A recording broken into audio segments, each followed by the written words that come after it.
ในวันที่12มีนาคม2026ท่านศาสนกุฎภูธรกรรมการศูนย์กลางพรรคเลขาคณะบริหารงานพรรคแขวงขมวนพร้อมด้วยคณะได้เคลื่อนไหวเยี่ยมยามและเฮ็ดเวียกอยู่บริษัทฝุ่นโปตัสอาซีโปตัสสากุลลาวจำกัดผู้เดียวบ้านดงไตเมืองทาเคกซึ่งได้รับการต้อนรับอย่างอบอุ่นจากท่านอย่างสัวประธานใหญ่บริษัทอาซีโปตัสสากุลโซโปจีนประธานอำนวยการบริษัทฝุ่นโปตัสอาซีโปตัสสากุลลาวจำกัดผู้เดียวพร้อมด้วยคณะและพนักงานวิชาการที่เกี่ยวข้องร่วมต้อนรับบริษัทอาซีโปตัสลงทุนกวางจูหุ้นส่วนจำกัดได้ลงลึกบุกเบิกพัฒนาในคงเขตเกลือโปตัสอยู่ลาวเป็นเวลาหลายกว่า10ปี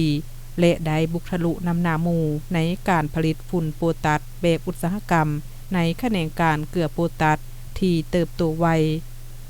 ของทั่วโลกเป็นผู้สนองฝุ่นระดับโลกเป็นเป้าหมายยุทธศาสตร์ในปี2021บริษัทได้ใช้เวลาเพียง11เดือนได้สำเร็จการก่อสร้างโครงการผลิตฝุ่นโปตัส1ล้านตันต่อปีแห่งทำอิฐในปี2023ใช้เวลาเพียงแต่10เดือนได้สำเร็จการก่อสร้างโรงงานฝุ่นปรุงแต่งโปตัสถึงหน้าดินขนาด1ล้านตันต่อปีแห่งที่2และได้เปิดทำการผลิตในปี2024ในปี2025โรงงานปรุงแต่งฝุ่นโปตัสถึงหน้าดินขนาด1ล้านตันแห่งที่3และระบบลำเลียงขนส่งหลักของอุโมงค์ได้สำเร็จการก่อสร้างตามลำดับการทดลองเดินเครื่องจักรผลิตฝุ่นโปตัสแม่นต่อเนื่องได้รับผลสำเร็จสร้างความไวของอาซีโปตัสเขียนบทบันทึกตำนานของแขนงการอุตสาหกรรมฝุ่นโปตัสอาซีโปตัสพร้อมดำเนินตามเป้าหมายกำลังการผลิตที่ชัดเจน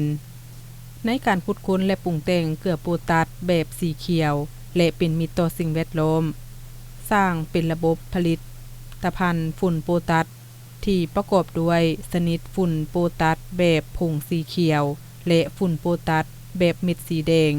โดยถือเอาอาซีเป็นหลักวางแผงทั่วโลกบริษัทได้สร้างตั้งบริษัทสาขาหรือเป็นตัวแทนจำหน่ายอยู่บางกอกประเทศไทยโฮจิมินห์ประเทศเวียดนามจาการ์ตาประเทศอินโดนีเซียกัวลาลัมเปอร์ประเทศมาเลเซียอาซีโปตัสปฏิบัติตามจิตใจของนโยบาย1แลว1เส้นทางเฮ็ดหน้าที่ในการเป็นผู้ช่วยยุดันเศรษฐกิจของสาธารณรัฐประชาธิปไตยประชาชนลาวอย่างตั้งหน้าโดยอาศัยข้อได้เปรียบทางด้านเทคนิคและทุนหอนของตนสร้างนิคมอุตสาหกรรมอัจฉริยะอาซีโปตัสขยายตรงสู่อุตสาหกรรม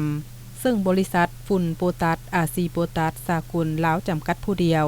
ได้ทำการขุดค้นแห่โปตัสอยู่3เขตคือเขตอุตสาหกรรมฝุ่นโปตัสดงไตเมืองท่าแขกเขตอุตสาหกรรมฝุ่นโปตัสนาคำและเขตอุตสาหกรรมโปตัสหนองลมเมืองหนองปก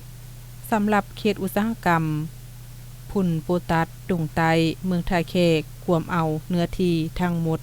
2,000 เฮกตาร์โดยแบ่งออกเป็น3เขตคือเขตอุตสาหกรรมโปตัสเขตอุตสาหกรรมอะโปตัสและเมืองอัศริยะอาซีโปตัสคณะผู้แทน2ฝ่ายก็ได้มีการแลกเปลี่ยนบทเรียนซึ่งกันและกัน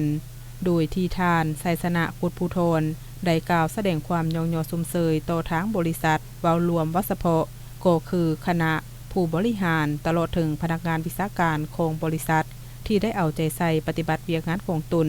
ด้วยความรับผิดชอบสูงและญาติได้ผลสำเร็จอย่างพึงพอใจพร้อมนั้นทางบริษัทก็ได้ประกอบส่วน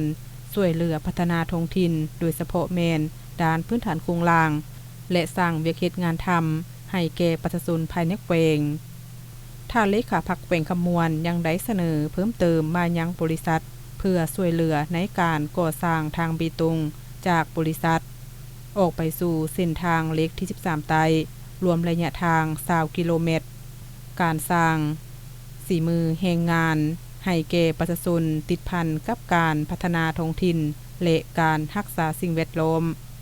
ในระยะการเคลื่อนไหวเยี่ยมยามบริษัทดังกล่าวท่านศาสนะกุฎภูธรพร้อมด้วยคณะติดตามก็ได้ไปเบิ่งสภาพการผลิตฝุ่นโปตัสรับฟัง